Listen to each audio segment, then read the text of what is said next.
আসি। আমি চঞ্চল হে, আমি সুদূরের পিয়াসী।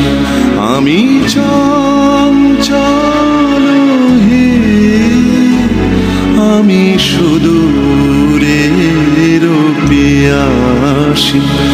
আমি চঞ্চল হে, আমি সুদূরের পিয়াসী।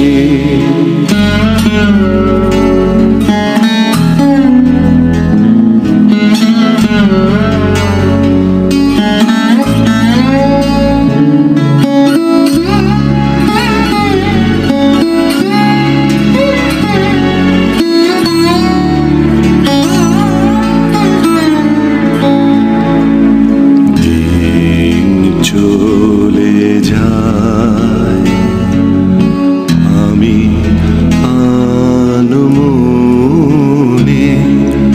তারি আশাছে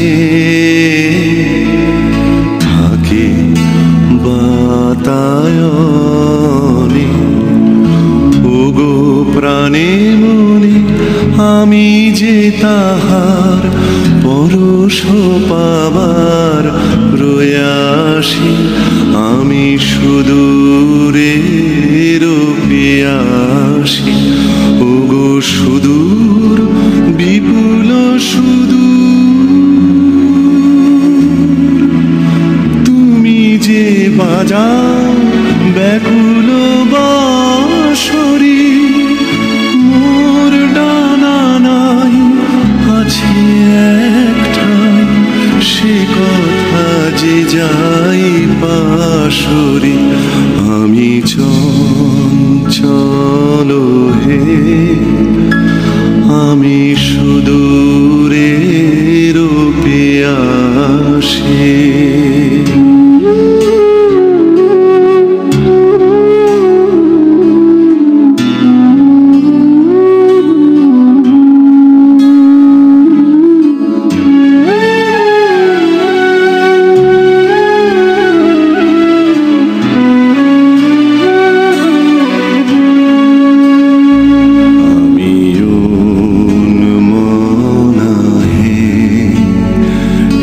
সুদূর আমি উদাসী, রুদ্র মাখানো অলস বেলায় তরু মরে ছায়ার খেলায়। কি মূরতি তব নীল আকাশে, নয়নে উঠে গো আভাসী। হে সুদূর আমি উদাসী, ওগো সুদূর বিপুল সুদূর। কেটেছে আসলে বাল্যকালটা যাত্রাবাড়িতে। যাত্রাবাড়িতে জেলে পাড়ায় ওদের পূজা পার্বণ গুলো আমরা খুব এনজয় করতাম। আমার মনে আছে যাত্রাবাড়িতে একটা ছোট্ট মন্দির ছিল, অসম্ভব সুন্দর কালারফুল একটা পারফরমেন্স তারা করতো যাত্রাবাড়ির মুসলমান ঘরের ছেলেরা। আমরা কিন্তু ওই পূজার অনুষ্ঠানগুলো দেখতাম এবং আমরা আবার পরবর্তীতে পরদিন সকালবেলা ওগুলো অভিনয় করতাম, মানে নকল করতাম।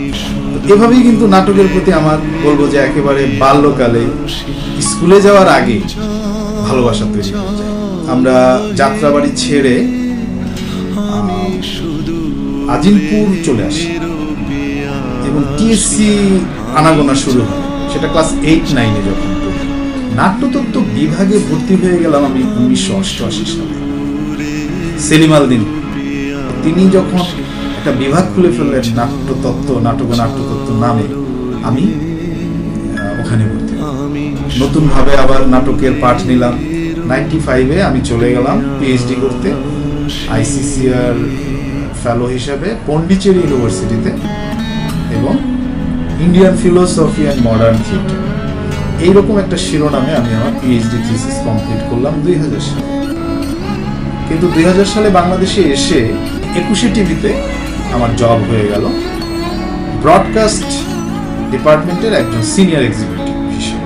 2002 সালে বা 2.5 সালে টিভি যখন বন্ধ হয়ে যায়, ওই সময়টা আমি ঐকিক থিয়েটারের সাথে যুক্ত হলাম এবং অন্তর্যাত্রা প্রোডাকশন করলাম। এভাবে অন এন্ড অফ নাটক নির্দেশনা বা কখনো কারো নাটকে ডিজাইন করা, আমি কিন্তু নিজেকে সম্পৃক্ত রেখেছি। বলা হয়ে থাকে যে প্রতি 10 বছরে থিয়েটারের একটা আপাত মৃত্যু ঘটে, তারপরে আবার নতুন প্রতিভা, নতুন চিন্তা, এগুলো দিয়ে ফিনিক্স পাখির মতোই তার আবার পুনরুজ্জীবন ঘটে। আমার মনে হয় সেইরকম একটা পুনরুজ্জীবনের তার প্রান্তে বোধহয় বাংলাদেশের থিয়েটার এখন অবস্থান করছে।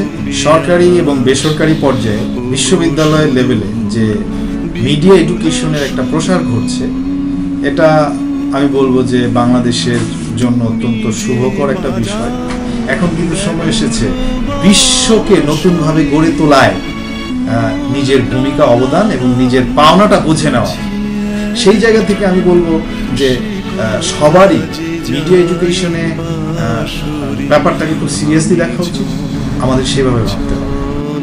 তুমি যে বাজাও ব্যাকুল বাঁশরি, মোর ডানা নাই আছে একটাই, সে কথা যে যাই পাশরি।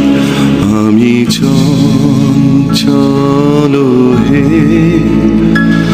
আমি সুদূরের পিয়াসী।